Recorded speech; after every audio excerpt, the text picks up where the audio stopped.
नमस्कार, हिमाचल खबरनामा में आपका स्वागत है। मैं हूं कैलाश वर्मा। सबसे पहले नजर डालते हैं कुछ खास सुर्खियों पर।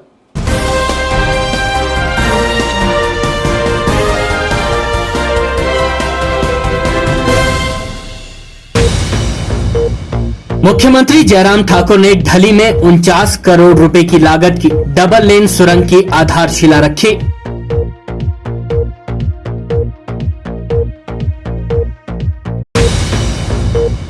बीड़ बिलिंग में टैंडम उड़ान के दौरान हादसा, पर्यटक सहित 2 की मौत, 1 घायल।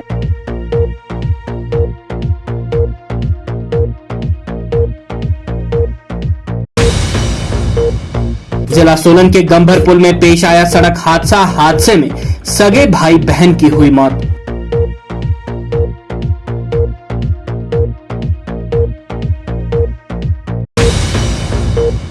बिलासपुर में आगामी 17 से 23 मार्च तक होने वाले राज्य स्तरीय नलवाड़ी मेले को लेकर तैयारियां शुरू।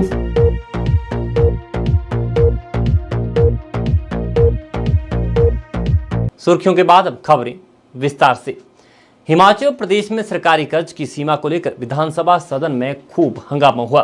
विपक्ष की नारेबाजी से सदन का माहौल गर्मा गया। सदन में मुख्यमंत्री जयराम ठाकुर ने कहा कि कांग्रेस सरकार ने समय सीमा से ज्यादा ऋण लिया, जबकि वर्तमान सरकार ने निर्धारित सीमा से कम ऋण लिए। इस पर नेता प्रतिपक्ष मुकेश अग्निहोत्री ने कहा कि सदन में झूठे आंकड़े पेश किए जा रहे हैं। हंगामा बढ़ता देख विधानसभा अध्यक्ष ने दोनों पक्ष के सदस्यों को अपनी सीटों पर बैठने का अनुरोध किया। जवाब से असंतुष्ट विपक्ष के सदस्य नारेबाजी करते हुए सदन से बाहर चले गए। वहीं मुख्यमंत्री जयराम ठाकुर ने कहा कि सच सामने आने के बाद विपक्ष के पास कहने को कुछ नहीं है, इसलिए विपक्ष ने सदन से वॉकआउट किया। हिमाचल प्रदेश में सरकारी कर्ज की सीमा को लेकर विधानसभा सदन में खूब हंगामा हुआ। इस बीच विपक्ष की नारेबाजी से सदन का माहौल गर्मा गया। मुख्यमंत्री ने कहा कि सरकार कितना कर्ज लेगी इसकी विपक्ष को चिंता करने की आवश्यकता नहीं है। मुख्यमंत्री ने कहा, पूर्व कांग्रेस सरकार ने समय सीमा से ज्यादा ऋण लिया है, ऐसे में विपक्ष को सच स्वीकारना चाहिए। देखिए, बजट पर बहुत सार्थक चर्चा हुई और मुझे इस बात की प्रसन्नता है कि बहुत बड़ी संख्या में सत्ता पक्ष और विपक्ष की ओर से माननीय सदस्यों ने इसमें हिस्सा लिया है और लगभग 17.5 घंटे से ज़्यादा चर्चा हुई। और आमतौर पर यह रहता है कि जब बजट प्रस्तुत करने के पश्चात जब चर्चा होती है और जब मुख्यमंत्री जवाब देते हैं तो उस जवाब को पूरा सुना जाता है।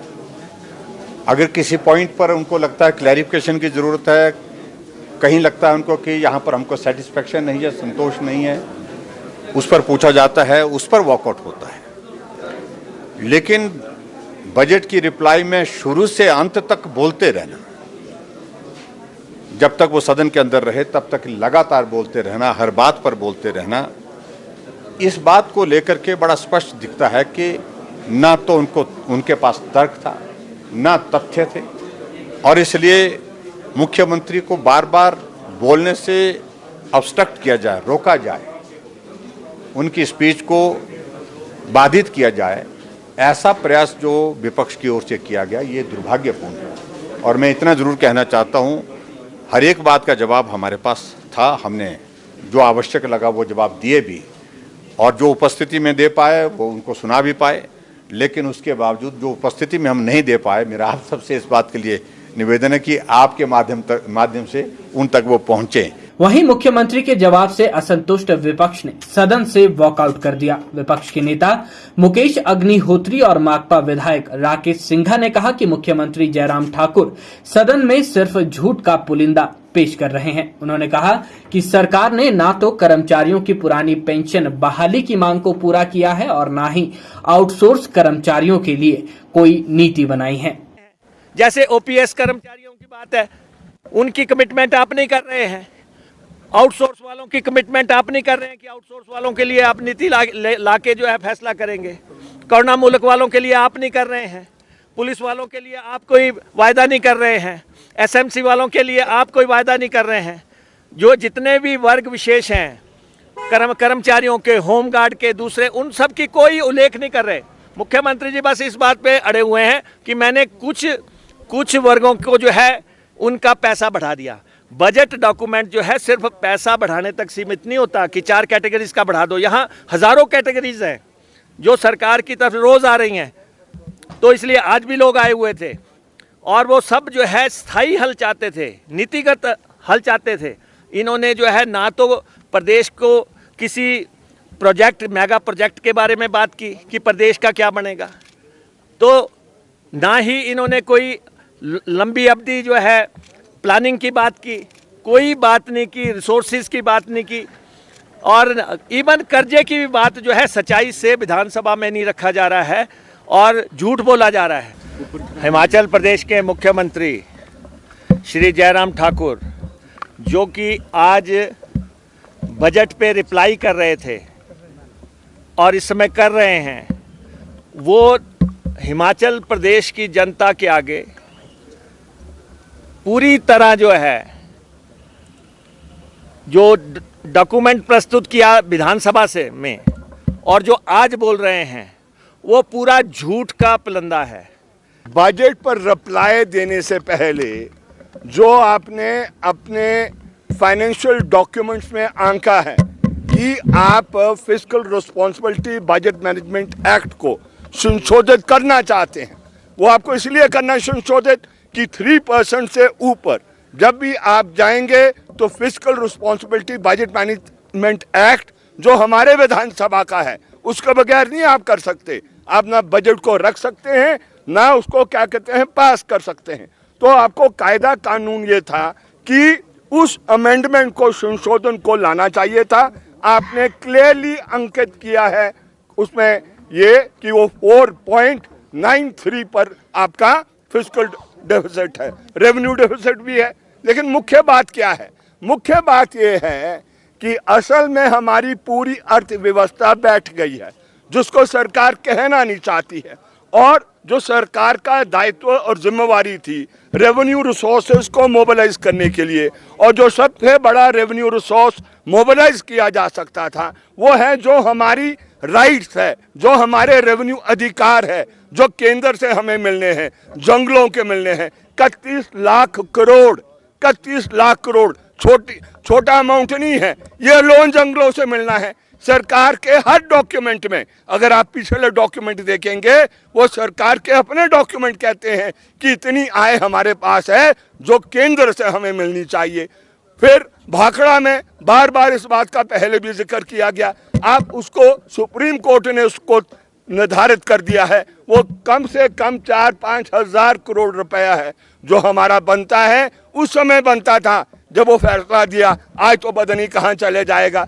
तो ये मुख्य बात है, इन बातों को सरकार छुपाना चाहती है। और जो बुनियादी प्रश्न आज हिमाचल प्रदेश में जो सरकार को करने हैं वो कर नहीं रही है।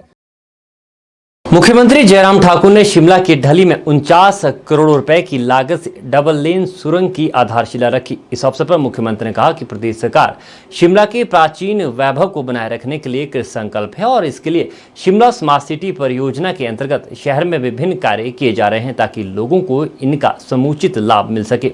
मुख्यमंत्री ने कहा कि वर्तमान प्रदेश सरकार ने यह सुनिश्चित किया है कि स्मार्ट सिटी परियोजना के अंतर्गत सभी कार्य तीव्र गति से पूरे हों।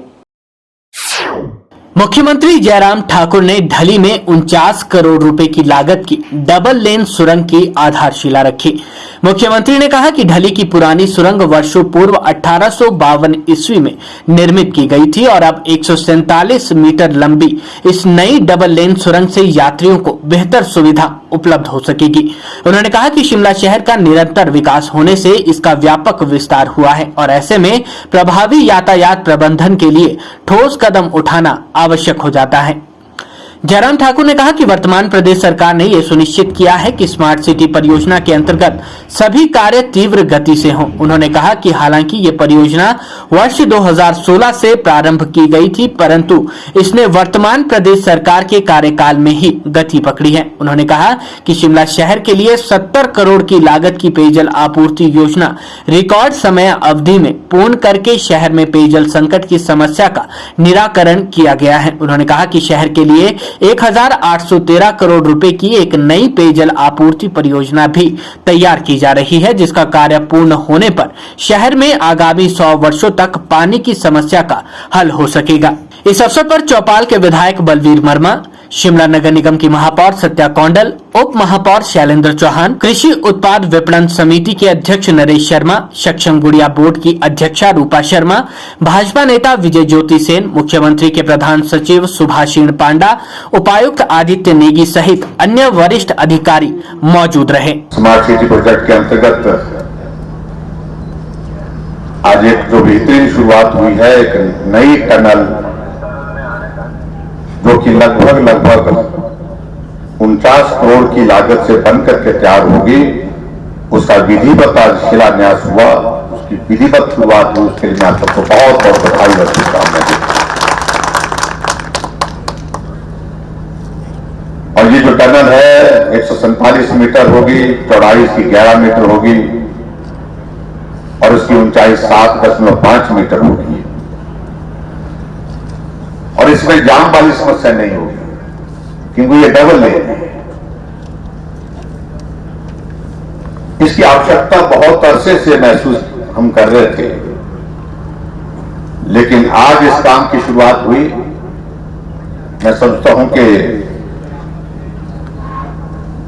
ये हिमाचल प्रदेश में शिमला जो हमारा राजधानी है, राजधानी के लिए एक बहुत बड़ा मील का पत्थर साबित होगा आने वाले समय में जब ये बन करके तैयार हो। हिमाचल प्रदेश के सोलन जिला में दादी के अंतिम संस्कार में शामिल होने जा रहे भाई बहन की एक सड़क हादसे में मौत हो गई है। जानकारी के अनुसार दोनों कार में सवार होकर चंडीगढ़ से डालाघाट की कसोल जा रहे थे। इसी दौरान सपाथू के साथ लगते गंबर पुल के पास कार अनियंत्रित होने के बाद रेलिंग तोड़कर गंबर नदी में जा गिरी। इस दर्दनाक हादसे में दोनों की मौके पर ही मौत हो गई। मृतक की पहचान परीक्षित व अंकिता के रूप में हुई है। जिला सोलन की गंभर पुल में दिल दहलाने वाला हादसा पेश आया है। हादसे में एक वरना गाड़ी अनियंत्रित होकर पुल से नीचे नदी में जा गिरी। हादसे में गाड़ी में सवार महिला और पुरुष की मौके पर ही मौत हो गई। प्राप्त जानकारी के अनुसार इस दुर्घटना में मारे गए दोनों सगे भाई बहन थे, जो चंडीगढ़ से अपनी दादी के अंतिम संस्कार के लिए दाड़ला जा रहे थे कि गंभर पुल में गाड़ी अनियंत्रित होकर गंभर नदी में जा गिरी और दोनों की मौके पर ही मौत हो गई। दुर्घटना की पुष्टि करते हुए परमाणु अतिरिक्त पुलिस अधीक्षक योगेश रोल्टा ने बताया कि गंभर पुल में गाड़ी गिरने की सूचना मिलते ही सुभाथू पुलिस चौकी से पुलिस दल घटनास्थल के लिए रवाना हो गया और पुलिस दुर्घटना के कारणों की जांच की कार्रवाई को अमल में ला रही है। केंद्रीय खेल मंत्री अनुराग ठाकुर ने कहा कि महिला सुरक्षा भाजपा सरकार की प्राथमिकता में रही है। महिलाओं की सुरक्षा से केवल महिला वर्ग का ही नहीं बल्कि पूरे समाज का हित और भविष्य जुड़ा है। हमीरपुर स्कूल मैदान में आयोजित एक कार्यक्रम में हीरो मोटो कार्प के सहयोग से हिमाचल प्रदेश पुलिस को 108 मोटरसाइकिल भेंट कर अनुराग ठाकुर ने महिला सुरक्षा कवच का उद्घाटन किया। उन्होंने कहा कि सनातन संस्कृति में 108 संख्या का बेहद महत्व है। इसी के मद्देनजर महिला सुरक्षा कवच में मोटरसाइकिल की संख्या 108 रखी गई है।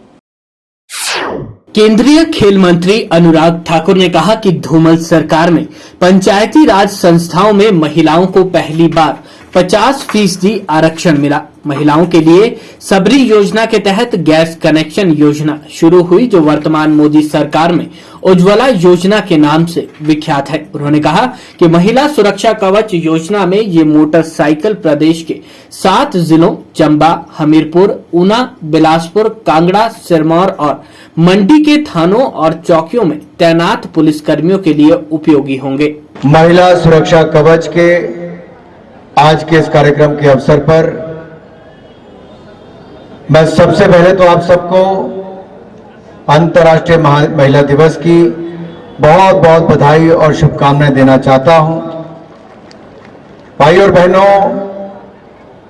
आप भी सोच रहे होंगे 108 मोटरसाइकिल क्यों चुने गए। हमारी सनातन संस्कृति में 108 अंक बहुत महत्वपूर्ण स्थान रखता है। हमारी संस्कृति एवं अनुष्ठानों में 108 मंत्रों का जाप विशेष स्थान रखता है और पवित्र मालाएं भी 108 मनकों की ही होती है, 108 को पूर्णांक माना गया है। और इसीलिए इसी से प्रेरित होकर मैंने जब आदरणीय संजय कुंडू जी से अनुरोध किया कि पिछले साल आपने एक शानदार कार्यक्रम महिला दिवस के अवसर पर किया था, मेरी इच्छा है कि महिलाओं की सुरक्षा के लिए, महिलाओं के सशक्तिकरण के लिए पुलिस विभाग जहां एक और अपनी जिम्मेदारी निभा रहा है, एक सांसद के नाते मुझे जो हिमाचल प्रदेश की विशेष तौर पर हमीरपुर संसदीय क्षेत्र की मातृशक्ति का आशीर्वाद मिला है, मैं भी अपनी ओर से महिला दिवस के अवसर पर कुछ कर सकूं। इसीलिए 108 मोटरसाइकिल आज पुलिस को देने का काम किया गया है ताकि महिलाओं की सुरक्षा का कवच और मजबूत हो सके। अगर आपने आज देखा होगा,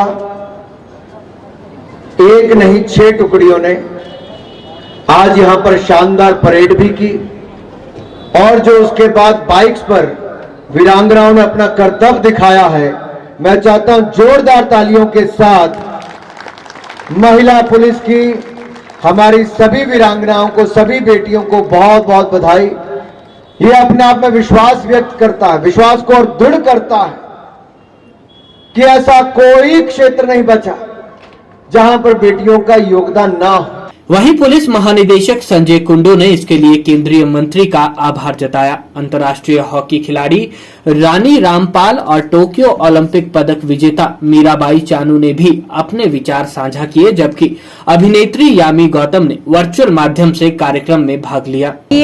मैं स्पोर्ट्स में हूँ, तो स्पोर्ट्स में क्या क्या हमको दिक्कत फेस करना पड़ते हैं, ये सिर्फ स्पोर्ट्स वुमेन्स को ही पता चलती है। तो प्लीज़ बहुत सारी सवाल, बहुत सारी प्रॉब्लम्स होते हैं हमारे साथ, तो इसी को सिर्फ हम दिल से और हम जो करने जा रही हो और करके दिखाना है, तो इसी को हम दिल से आवाज़ निकालना बहुत ज़रूरी होते हैं। खास बहुत मेहनत करना बहुत इम्पोर्टेंट होते हैं। जब मेडल आते हैं तो पूरा दुनिया हिल जाते हैं कि मेडल आया, खुश हो जाते हैं, पर उनके अंदर में क्या क्या मेहनत करना बहुत इम्पोर्टेंट होती है। और लड़कियां हैं, बहुत सारी सवाल आते हैं कि लड़कियां कुछ नहीं कर सकती, पर उसी को हमको तोड़ना है कि हम करके दिखाएगी, तब सब लोग को वो पता चल जाएगी। तो प्लीज़ पूरा भारत की वुमेन्स को मैं और प्लेयर्स जो भी स्टूडेंट में है, जो फीमेल्स लोगों को मैं बोलना चाहती हूँ, बस मेहनत कीजिए और आगे जो भी आप लोग को करना चाहती है करके भारत के नाम को और ऊपर करते ही रहिए। पूर्व मुख्यमंत्री प्रोफेसर प्रेम कुमार धूमल ने इस अवसर पर कहा, सांसद तो मैं भी रहा हूं, लेकिन जो काम सांसद रहते अनुराग ठाकुर ने किए हैं, उन्होंने समाज के हर वर्ग में एक अलग छाप छोड़ी है। चाहे वो सांसद स्वास्थ्य योजना, सांसद एम्बुलेंस योजना, सांसद खेल महाकुंभ और सांसद भारत दर्शन योजना के तहत मेधावियों को देश का भ्रमण करवाने की बात हो, और अब महिला सुरक्षा कवच योजना से किसी भी महिला के लिए सबसे अच्छी सुरक्षा साहस हो सकती है।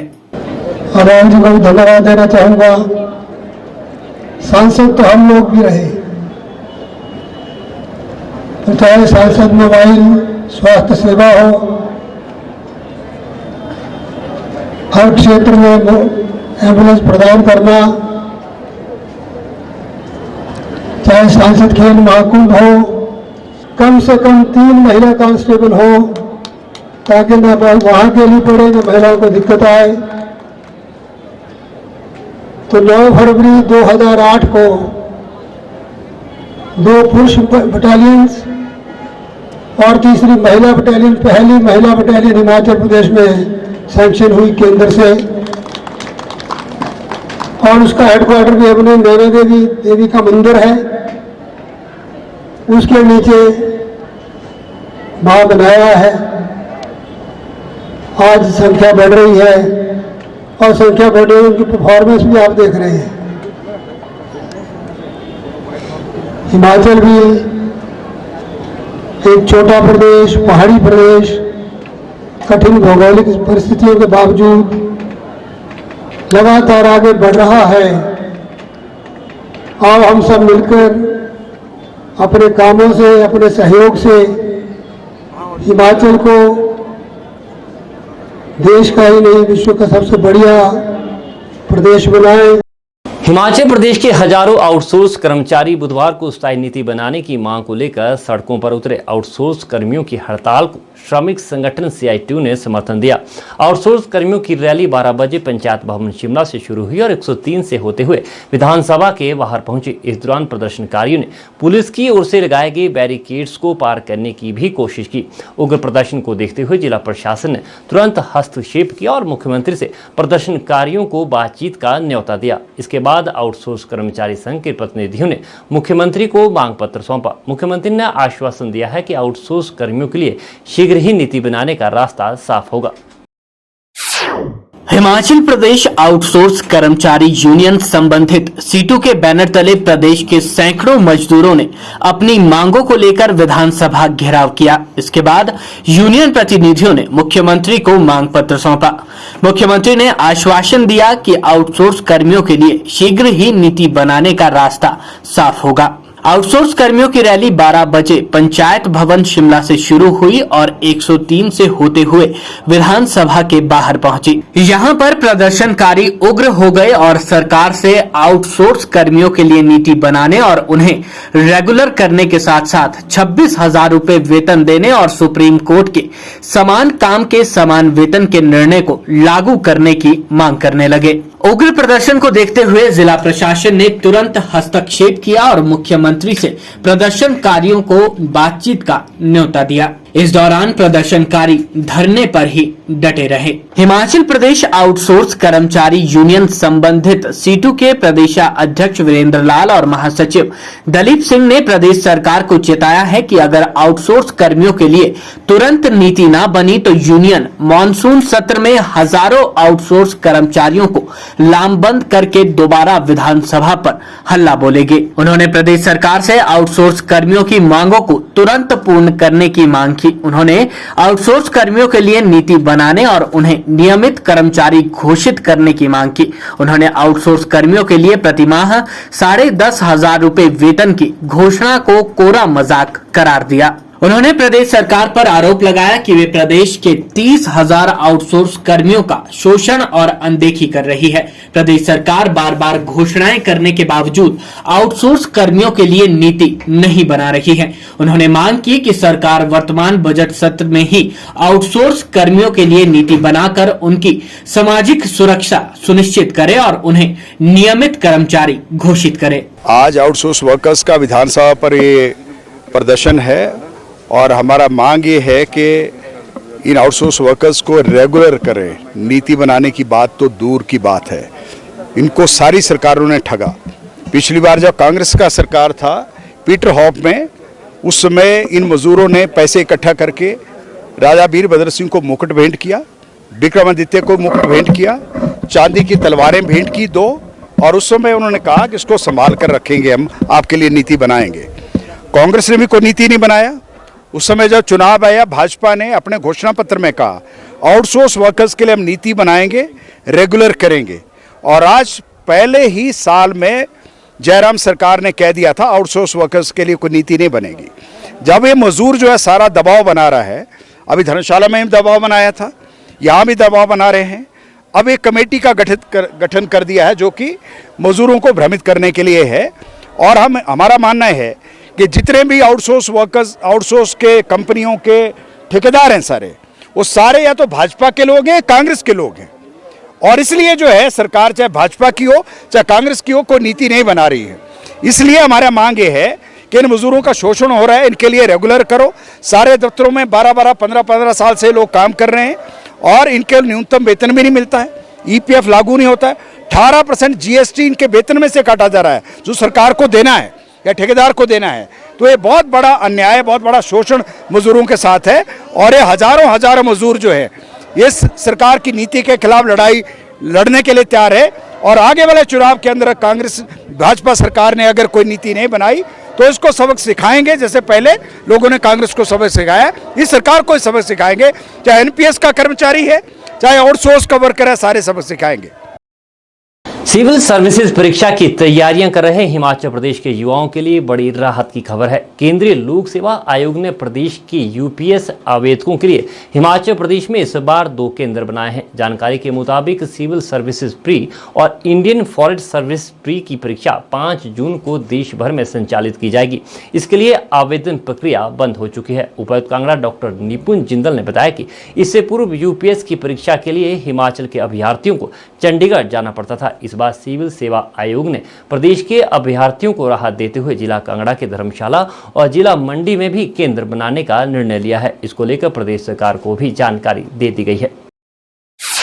देखिए, जो यूपीएससी के लिए पहले हिमाचल प्रदेश के अंदर सिर्फ जो शिमला एक सेंटर जो है वो बनाया गया था और इसमें अपना प्राइमरीली जो जितने भी हमारे बच्चे थे कांगड़ा जोन के, उनको शिमला जाके या आसपास के सेंटर्स चंडीगढ़ जाके अपना सेंटर भरना पड़ता था, जिससे कहीं ना कहीं इनकन्वीनियंस कॉज होती थी। और इस बार जो स्टेट गवर्नमेंट ने ये मैटर यूपीएससी के साथ टेकअप किया था, क्योंकि यहाँ से भी बहुत प्रत्याशी हैं जो प्रतिवर्ष जो यूपीएससी का एग्जाम है वो देते हैं। तो स्टेट गवर्नमेंट के रिक्वेस्ट पे यूपीएससी ने हामी भरी है और यहाँ पे इस बार धर्मशाला के अंदर भी जो यूपीएससी का सेंटर है उसको बनाया जा रहा है। और जो 5 जून 2022 को एग्जाम होगा यूपीएससी प्रीलिम्स का, वो धर्मशाला के अंदर ही होगा। और हमने लगभग 5000 कैंडिडेट्स का एग्जाम कराने की यहाँ पे जो प्रपोजल है यूपीएससी को सबमिट की है। और डेफिनेटली जो यहाँ के बच्चे हैं, जो प्रत्याशी हैं यूपीएससी के, उनको बहुत ज़्यादा लाभ होगा। वो घर पे बैठे ही अपना यहाँ पे नियर बाय एग्जाम दे पाएंगे और जो कन्वीनियंस है और एक जो दिक्कतें होती हैं उनको, उससे अपना उनको छुटकारा मिले। बिलासपुर में आगामी 17 से 23 मार्च तक होने वाले राज्य स्तरीय नलवाड़ी मेले को लेकर तैयारियां शुरू हो गई है। मेले के सफल आयोजन को लेकर बैठकों का दौर लगातार जारी है। जिला प्रशासन द्वारा इस बार मेले को अधिक आकर्षक व खास बनाने के लिए लगातार प्रयास किए जा रहे हैं। इसी के तहत मेले में कहलूर उत्सव व पोषण मेले भी होंगे। कहलूर उत्सव के तहत मेले में एक प्रदर्शनी लगाई जाएगी, जिसमें कहलूर की विरासत से संबंधित वस्तुएं डिस्प्ले होंगी। इन वस्तुओं के माध्यम से लोगों को बिलासपुर की पुरानी संस्कृति के बारे में जानकारी मिलेगी। बिलासपुर बचत भवन में उपायुक्त पंकज राय की अध्यक्षता में आयोजित बैठक में इन आयोजनों को लेकर रूपरेखा तैयार की गई। उपायुक्त पंकज राय ने बताया कि कहलूर विरासत से जुड़े पारंपरिक वस्त्र व व्यंजन प्रदर्शनी में लगाए जाएंगे, जिससे युवा पीढ़ी को कहलूर यानी बिलासपुर के पुराने इतिहास के बारे में जानने का मौका मिलेगा। 2 चीजें करने की प्रयास कर रहे हैं। एक तो कहलूर उत्सव के नाम से, क्योंकि बिलासपुर का पुराना नाम कहलूर था, इसमें जो कहलूर की पुरानी विरासत की चीज़ें हैं, चाहे वो आर्टिफैक्ट्स हो, खान पान हो, क्या ड्रेसेस यहाँ पे यूज़ होते थे, कौन कौन से प्रोमिनेंट लोग रहे हैं, क्या कहलूर की हिस्ट्री रही है, इस पे हम प्रदर्शनी भी लगाएंगे और चीज़ें डिस्प्ले भी करेंगे। इसके साथ साथ एक हम पोषण मेला भी कर रहे हैं 17 से 20 से 23 तारीख तक, जिसमें हम अलग अलग चीज़ें करवा रहे हैं, जिसमें जो महिलाएं हैं उनका क्विज करवा रहे हैं, ताकि वो किस तरह का खाना बच्चों को देना चाहिए, किस तरह की कौन कौन सी चीज़ें हैं, कौन कौन से इंजेक्शंस हैं जो बच्चों की वैक्सीनेशन होनी चाहिए, इस तरह की नई नई चीज़ें इस बार हम प्रयास कर रहे हैं। और कहलूर उत्सव जो है, जो कहलूर कॉर्नर हम बना रहे हैं, वो एक अट्रैक्शन रहेगी, क्योंकि जो पुरानी चीज़ें यहाँ पे 100 साल पहले होती थी, उन चीज़ों को हम हिमाचल प्रदेश के सबसे पुराने कॉलेजों में शुमार doctor YS Parmar degree college Nahan की वार्षिक खेलकूद प्रतियोगिता ऐतिहासिक चौगान मैदान में आयोजित हुई। इस प्रतियोगिता में महाविद्यालय के करीब 260 बच्चों ने हिस्सा लिया। कॉलेज के प्राचार्य डॉक्टर दिनेश भारद्वाज ने बताया कि कोविड-19 के चलते 2 साल बाद महाविद्यालय की वार्षिक खेलकूद प्रतियोगिता आयोजित हो रही है, जिसे लेकर प्रतिभागी छात्रों में भी बेहद उत्साह देखने को मिल रहा है। उन्होंने कहा कि पढ़ाई के साथ साथ शारीरिक विकास होना भी बेहद जरूरी है। इसका एकमात्र खेलकूद ही जरिया है। ऐसे में सभी छात्र वर्ग को खेलकूद में अपनी भागीदारी सुनिश्चित करनी चाहिए। इस दौरान विभिन्न प्रतियोगिता में अव्वल रहे मेधावी खिलाड़ियों को सम्मानित भी किया गया। आज हमारी इस महाविद्यालय की 69th एनुअल एथलेटिक मीट है, जिसमें 200 से 250 बच्चे, लड़के और लड़कियां पार्टिसिपेट कर रहे हैं। 2 साल से कोविड की वजह से ये इस तरह की एक्टिविटी हमारा महाविद्यालय भी नहीं करा पाया, जिससे बच्चों को स्पोर्ट्स के प्रति थोड़ा सा रुझान कम हो रहा था। तो उसी चीज़ को बढ़ावा देने के लिए कि पढ़ाई के साथ साथ बच्चों का शारीरिक विकास भी होता रहे, इस आयोजन को किया गया। और जिस तरह के बच्चों की इसमें उत्साह दिखाई दे रहा है, अच्छा पार्टिसिपेशन है और देखिए, इस समय स्थिति ऐसी हो गई है कि बच्चों के पास शारीरिक व्यवसाय और एक्सरसाइज का टाइम ही नहीं है। बच्चे सोशल नेटवर्क में इतने ज़्यादा व्यस्त हैं, पढ़ाई के बाद अगर कुछ टाइम मिलता है तो वो उस पर इतना ज़्यादा समय व्यतीत करते हैं। तो आज के संदर्भ में ऐसी एक्टिविटी का होना और भी ज़्यादा ज़रूरी हो गया है, क्योंकि पहले ज़माने में और कोई ऑप्शन नहीं होता था तो बच्चा खेल लेता था। अब बच्चे के पास बहुत ऑप्शंस है, खेल की तरफ उसको रुझान नहीं है। उसी चीज़ को प्रमोट करने के लिए बच्चों के बीच और शहर के और लोगों को भी इससे थोड़ा उत्साह मिले, तो इसका आयोजन किया गया है। और बच्चे ड्रग्स से थोड़ा दूर रहें, दूसरी तरह की और जो नशे हैं उनसे दूर रहें। राजधानी शिमला को स्मार्ट बनाने के लिए स्मार्ट सिटी के काम अब जमीनी स्तर पर दिखने लगे हैं। राजधानी में नगर निगम की पुरानी व जर्जर हो चुकी दुकानों को बेहतर बनाने के लिए तैयार प्रोजेक्ट के तहत शहर की 450 दुकानों को एक ही प्रारूप में तैयार किया जाना है। शिमला सब्जी मंडी में 22 दुकानों को तैयार कर दुकानदारों को सौंप दिया गया है। वहीं लोअर बाजार में टनल के समीप 6 दुकानें बनकर तैयार हो चुकी है और आम बाजार में दुकानों का निर्माण कार्य प्रगति पर है। राजधानी शिमला को स्मार्ट बनाने के लिए स्मार्ट सिटी के काम अब जमीन पर दिखने लगे हैं। राजधानी शिमला में नगर निगम की पुरानी और जर्जर हो चुकी दुकानों को बेहतर बनाने के लिए प्रोजेक्ट बनाया गया है। इसके तहत शहर की 450 दुकानों को एक ही प्रारूप में तैयार किया जाना है।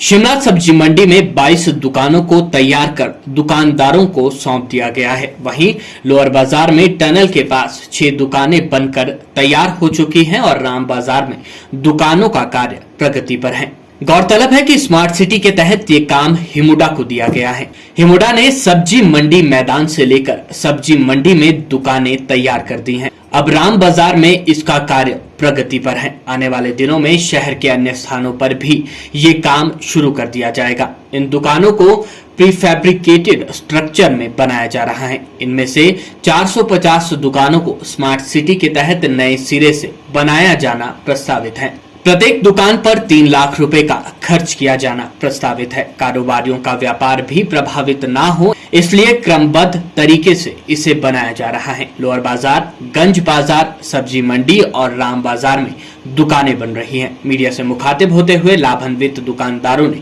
इस कार्य के लिए निगम प्रशासन और हिमुडा की पीठ थपथपाई। नई दुकानें अच्छी बन गई है, बट ये कि पहले की अपेक्षा ऐसा कि पहले जो दुकानें थी उनमें प्रॉपर साइज नहीं था, कोई ऊपर नीचे छोटी बड़ी इस तरीके से थी।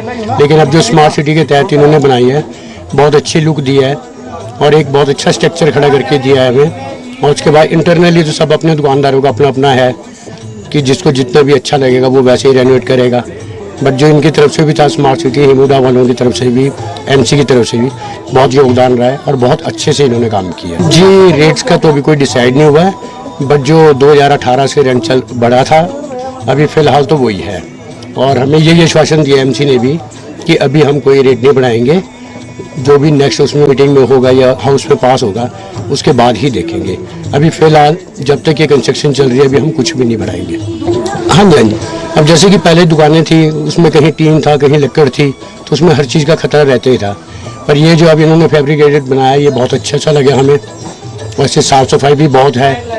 जैसे कि पहले लकड़ की दुकान थी, कुछ था, चूहा भी आ जाता था, कुछ भी हो जाएगा। लेकिन अभी इसमें जो इन्होंने किया है ये बहुत अच्छा किया है और इन सब चीज़ों से हर एक दुकानदार को फायदा ही हो। देखो जी, सरकार ने इतना महत्वपूर्ण कदम उठाया है स्मार्ट सिटी का, जैसे सब्जी मंडी हमारे एरिया कायाकल्प हुआ, उसके लिए हम उनका धन्यवाद करते हैं।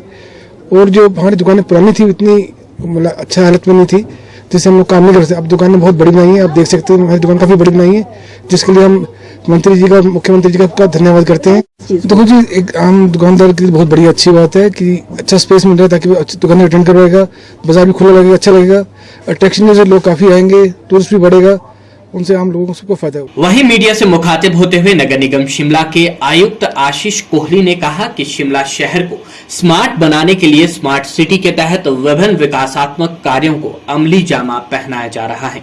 उन्होंने शहर में बन रही दुकानों के बारे में जानकारी साझा की। वहीं शहर में बन रहे आजीविका भवन के विषय पर भी जानकारी दी। शॉप्स का लुक भी अच्छा हुआ है और जैसे फायर एक्सीडेंट्स बहुत होते हैं, उनके बचाव के कारण भी ये स्टार्ट किया गया था कार्यक्रम। और इसके अंतर्गत अभी तक हिमुडा इसमें एग्जीक्यूटिंग एजेंसी है और इसमें 22 शॉप सब्जी मंडी में उन्होंने तैयार करके रेनोवेट करके लोगों को दे दी गई हैं। इसी तरह लोअर बाजार में टनल के पास जो 6 शॉप्स थी वो भी रेनोवेट करके लोगों को दे दी गई हैं। अब राम बाजार में भी कार्य चल रहा है, वहाँ पे भी 10 शॉप्स जो हैं उनको रेनोवेट करके रेनोवेशन का कार्य चल रहा है और ये प्रोसेस कंटिन्यू रहेगी। इसके अंदर 450 के आसपास टोटल शॉप्स है जिनका की रेनोवेट करके लोगों को वापस दी जानी है। जो आजीविका भवन है ये थोड़ा एक सेपरेट इशू है। ये स्ट्रीट वेंडर्स के लिए कुछ ऑनरेबल कोर्ट्स की भी डायरेक्शंस थी और उसमें वहाँ पे उनको रिहेबिलिटेट किया जा रहा है, जिसके अंदर की मेनली जो तिब्बतियन मार्केट है रिवॉली के ऊपर रिज से लेके जो लक्कड़ बाजार तक रास्ता जाता है वहाँ पे जो तिब्बतियंस हैं उनको रिहेबिलिटेट यहाँ पे किया जाएगा और कुछ बाकी स्ट्रीट वेंडर्स हैं टोटल में 146 इनको इस आजीविका भवन में रिहेबिलिटेट किया जाएगा। आजीविका भवन के लिए भी स्मार्ट सिटी के फंड्स भी लगे हैं इसमें और इसमें अलग अलग सोर्सेज से फंड्स आए हैं। हमें चैलेंज फंड एक आया था जो स्ट्रीट वेंडर्स के लिए था, एमसी हेड से भी इसमें फंड्स लगे हैं और साथ ही स्मार्ट सिटी से भी फंडिंग हुई है। इन सबको मिलाकर के ये भवन ऑलमोस्ट अब तैयार ही है और ये एक अलग स्कीम है जिसके अंदर की शॉप्स की रेनोवेशन का कार्य। इसमें जो हमारे पास आजीविका भवन में टोटल शॉप्स आ रही हैं ये तकरीबन 217 शॉप्स बन रही हैं। इसके साथ साथ 12 बेकरीज आ रही हैं और बेकरीज आपको ध्यान होगा कि जब इस बिल्डिंग को बनने से पहले यहाँ पे बेकरीज ही होती थी और वो बेकरीज जो है उनको टेम्परेरी शिफ्ट किया गया था। वो 12 बेकरीज जो हैं वो वापस इस बिल्डिंग में आएंगी और 217 शॉप्स जो हैं इसमें 146 लोगों ने हमें 35,000 डिपॉजिट भी कराया है स्ट्रीट वेंडर्स में, इनको यहाँ रिहेबिलिटेट किया जाएगा। विश्व हिंदू परिषद ने हिमाचल प्रदेश में बढ़ते धर्मांतरण व लव जिहाद के मामलों पर चिंता जताई है। विश्व हिंदू परिषद के राष्ट्रीय सह संयोजक नीरज दोनेरिया ने सिरमौर जिला मुख्यालय नाहन में मीडिया से रूबरू होते हुए कहा कि हिमाचल प्रदेश में तेजी से धर्मांतरण और लव जिहाद के मामले बढ़ रहे हैं जो बेहद चिंताजनक है। उन्होंने कहा कि धर्मांतरण व लव जिहाद को रोकने के लिए हिमाचल प्रदेश में तहसील स्तर पर विश्व हिंदू परिषद बजरंग दल द्वारा धर्म रक्षक नियुक्त किए जा रहे हैं और वर्ष 2024 तक हिमाचल प्रदेश को धर्मांतरण मुक्त राज्य किया जाएगा। हिमाचल प्रदेश में ध्यान में आ रहा है तीव्र गति से यह धर्मांतरण की गतिविधियां चल रही हैं। उस धर्मांतरण की गतिविधियों के कारण हिमाचल में धर्मांतरण जो हिंदू है उनका वो धर्मांतरण बड़ी संख्या में हो रहे हैं। उन्हें छल से, कपट से, लोभ से, मोह से इस प्रकार से उनको लालच दे करके धर्मांतरित किया जा रहा है। ये ईसाई षड्यंत्र चल रहा है। उधर इस्लामिक जिहाद की ओर से लव जिहाद जैसा षड्यंत्र रचा गया है जिसके द्वारा हिंदू कन्याओं को अपना हिंदू नाम बता करके और मुस्लिम लड़के उनको लव जिहाद का षड्यंत्र शिकार कर रहे हैं। बड़े पैमाने पे घटनाएं हो रही हैं। इन सब घटनाओं से विश्व हिंदू परिषद बजरंग दल के कार्यकर्ता संघर्ष कर रहे हैं। लव जिहाद की शिकार हुई बहनों को घर वापस लाने के कार्य में लगे कि 2024 का हम पूर्ति वर्ष में संकल्प लिया है कि 2024 तक हम धर्मांतरण मुक्त करें हिमाचल को। इसके लिए हमने प्रखंड स्तर पर धर्म रक्षक की नियुक्तियां प्रारंभ की हैं। प्रखंड यहाँ तहसील को माना जाता है हमारे संगठन में, तो प्रखंड स्तर पर हम धर्म रक्षक के रूप में नौजवानों को लगाएंगे और जिनका काम इस प्रकार की जो गतिविधियां कर रही है धर्मांतरण की, लव जिहाद की, और हिमाचल प्रदेश का जो सरकारी जमीन है उसका भौगोलिक स्वरूप बिगाड़ने का जो प्रयास हो रहा है। सरकारी जमीनों पर मस्जिदें, अवैध मजारे, पीर बाबा, मदरसे, ऐसे सड़क से हट करके ऐसे स्थानों पर जो सरकारी हैं लेकिन उस स्थान को बनाए जा रहे हैं। एक तरह से सरकारी जमीन का दुरुपयोग और अवैध कब्जे की ये साजिशें हैं। हिमाचल प्रदेश का भौगोलिक जो गणित है, जो समीकरण है, वो बिगाड़ने का प्रयास है और यह सब साजिशन हो रहा है। यह सब साजिशें से पर्दाफाश हो। इसमें हिमाचल प्रदेश में तबलीग जमात एक काम कर रही है, संस्था मिस्रीवाला उसका केंद्र है और उसके द्वारा पूरे हिमाचल प्रदेश में एक सुनियोजित तरीके से इस सारे कार्य को अंजाम दिया जा रहा है। पूरे देश में 4 मार्च से 10 मार्च तक राष्ट्रीय सुरक्षा सप्ताह मनाया जा रहा है, जिसके तहत विभिन्न तरह के जागरूकता कार्यक्रम आयोजित किए जा रहे हैं। इसी कड़ी में वाईएस परमार मेडिकल कॉलेज के भवन निर्माण कार्य में जुटे कामगारों के लिए एक जागरूकता शिविर आयोजित किया गया। शिविर में निर्माणाधीन कंपनी के करीब 150 कामगारों को मेडिकल कॉलेज नाहन की टीम द्वारा स्वास्थ्य बारे जागरूक किया गया। Doctor YS Parmar medical college Nahan की टीम सदस्य रचना गौतम ने बताया कि जागरूकता कार्यक्रम के दौरान कामगारों को कैंसर, टीबी, एड्स और नशे से पैदा होने वाली बीमारियों के बारे में जागरूक किया गया और इसके रोकथाम व उपचार संबंधी जानकारी भी साझा की गई। ने हमें कॉल किया है कंस्ट्रक्शन साइट जो हमारे मेडिकल कॉलेज में सापूजी वाले जो कंस्ट्रक्शन कंपनी चल रही है, तो इनकी इनविटेशन पे आज हम यहाँ एकत्रित हुए हैं और मजदूरों को सेफ्टी वीक के उपलक्ष्य में हम डिफरेंट बीमारियों के बारे में अवेयर कर रहे हैं, जैसे डायबिटीज़ हो गया, आपका कैंसर हो गया, लंग कैंसर हो गया, माउथ कैंसर हो गया, टोबैको अब्यूज़ के लिए सर इनको अवेयर कर रहे हैं। और पहले भी हमने जैसे अवेयरनेस कैंप्स किए इनके साथ, तो हमें फीडबैक मिला है कि कई मज़दूरों ने नशा छोड़ने की संकल्प लिया है और कम से कम 3 महीने से वो लोग अभी नशा छोड़ चुके हैं। ऐसे हमें 2 मज़दूरों के बारे में ब्यौरा मिला है। आज हमारे बीच में डॉक्टर वीना सांगल हैं जो हमारे district AIDS control programme officer हैं, ट्यूबरक्लोसिस ऑफिसर हैं। तो उन्होंने बहुत ही विस्तृत रूप में और बड़ी इंटरेक्टिव वे में सभी मज़दूरों के साथ इंटरेक्ट किया है और विभिन्न बीमारियों के बारे में, HIV, कोविड और कैंसर और इन सब के बारे में बताने की कोशिश की है और बहुत अच्छा सेशन हमारा चल रहा है। 4th day national safety day होता है, उसके उपलक्ष्य में हम लोगों ने एक अवेयरनेस प्रोग्राम रखा है, जिसमें जो doctor YS Parmar medical college की टीम ने हमारी तरह तरह की बीमारियों से वर्कर्स को अवेयर करने के लिए एक कैंपेन चलाया है और सभी वर्कर्स को इसके बारे में अवगत कराया जा रहा है। जो हमारा सेफ्टी डे है, हमारी company Shapoorji Pallonji and company private limited उसे एक पूरे वीक के रूप में मनाती है। अलग अलग दिन पे 4 मार्च से लेकर 10 मार्च तक अलग अलग प्रतियोगिताएं, कंपटीशन किया जाता है और उसी का एक पार्ट है बीमारियों से कैसे सुरक्षित रहा जाता है, उसके बारे में डॉक्टर्स की टीम हम लोगों को अवगत करा रही है। जिला सोलन के अर्की महाविद्यालय में वार्षिक खेल कूद प्रतियोगिता का आयोजन किया गया। कार्यक्रम में हिमाचल प्रदेश लोक सेवा आयोग की सदस्य रचना गुप्ता बतौर मुख्य अतिथि शरीक हुई। खिलाड़ियों को संबोधित करते हुए रचना गुप्ता ने कहा कि इस तरह की खेल कूद प्रतियोगिताओं से युवाओं में प्रतिस्पर्धा की भावना के साथ आपसी मेलजोल भी बढ़ता है। मुख्य अतिथि ने प्रतियोगिता के विजेताओं को पुरस्कृत करते हुए उनके उज्जवल भविष्य की कामना की। जिला सोलन के अर्की महाविद्यालय में वार्षिक खेलकूद प्रतियोगिता का आयोजन किया गया। प्रतियोगिता में बतौर मुख्य अतिथि Rachna Gupta member of public service commission रही। वीणा की ताने सा जीवन कर दे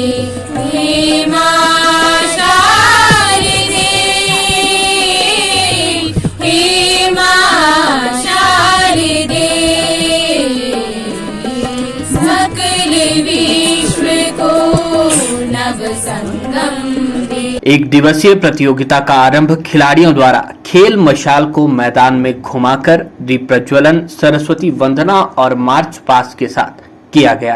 प्रतियोगिता के बारे में जानकारी देते हुए फिजिकल प्रोफेसर रवि राम ने बताया कि इस एक दिवसीय खेलकूद प्रतियोगिता में एथलेटिक्स की तमाम प्रतियोगिताएं आयोजित की गयी। आज हमारे कॉलेज में वार्षिक खेलकूद प्रतियोगिता का आयोजन किया गया, जो कि सुबह ठीक 9 बजे से शुरू हो गई थी और इस प्रतियोगिता में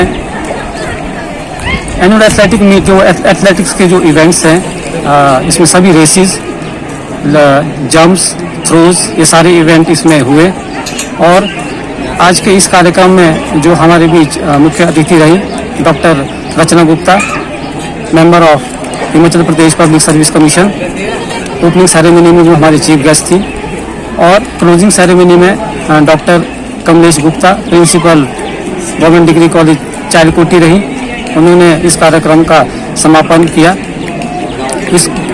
इस प्रतियोगिता में इस कॉलेज के लगभग 200-300 बच्चों ने विभिन्न खेल प्रतियोगिताओं में भाग लिया और इस कार्यक्रम को सफल बनाया। इस मौके पर मुख्य अतिथि रचना गुप्ता ने उपस्थित खिलाड़ियों को संबोधित करते हुए कहा कि इस प्रकार के खेलकूद प्रतियोगिताओं से युवाओं में प्रतिस्पर्धा के साथ मेल जोल बढ़ता है। किसी भी बच्चे की ग्रोथ के लिए पढ़ाई के साथ साथ खेलकूद भी आवश्यक है और अर्की महाविद्यालय में इस प्रतियोगिता में बच्चों की रुचि देखकर उन्हें खुशी हुई। कार्यक्रम के अंत में मुख्य अतिथि द्वारा सभी विजय प्रतिभागियों को पारितोषिक देकर सम्मानित किया गया। यहाँ बच्चों की आज स्पोर्ट्स प्रतियोगिता का उद्घाटन अवसर के मौके पर मैं यहाँ हूँ और मैं देख रही हूँ कि बच्चों में बहुत ज़्यादा उत्साह है, जोश है खेलों के प्रति, एनसीसी के प्रति और अन्य एनएसएस एक्टिविटीज़ के प्रति। किसी भी बच्चे की ओवरऑल ग्रोथ के लिए बहुत ज़रूरी ये होता है कि पढ़ाई के अलावा वो इन सब एक्टिविटीज़ में पार्टिसिपेट करें, जिससे उन्हें न सिर्फ टीम भावना उनमें आती है बल्कि उनको उनकी ओवरऑल डेवलपमेंट भी होती है, अपने समाज के आसपास के वातावरण में क्या हो रहा है जानकारी मिलती है। तो किताबों से हटकर जो कुछ भी परंपरा स्कूलों में शुरू हुई है बच्चों की ओवरऑल पर्सनैलिटी ग्रोथ के लिए, वो उनके आगे रोजगार के क्षेत्र में भी बड़ी मदद करती है। क्योंकि बच्चा अगर आउटडोर एक्टिविटीज़ में बहुत एक्टिव हो तो वो पढ़ने में उसका नेचुरली मन और ज़्यादा लगता है।